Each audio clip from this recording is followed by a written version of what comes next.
মায়া মায়া বড্ড খারাপ জিনিস।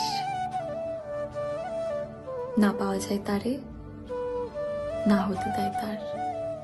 জীবন থেকে ভালো লাগার ফিলিংসটাই কেড়ে নেয় মায়া। তাদের একটা কথাই বলতে চাই, এত যত্ন, এত প্রেম, এত সম্মান, এত ভালোবাসা তুমি ইচ্ছে করে হারালে। বড্ড বোকা তুমি, বড্ড বোকা। পরে পৃষ্ঠা উল্টে দেখি সেখানে লেখা আছে, তারপর আর কেউ আসেনি।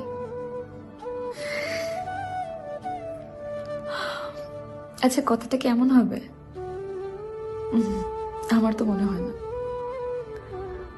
নাকি কথাটা এমন হবে আর কাউকে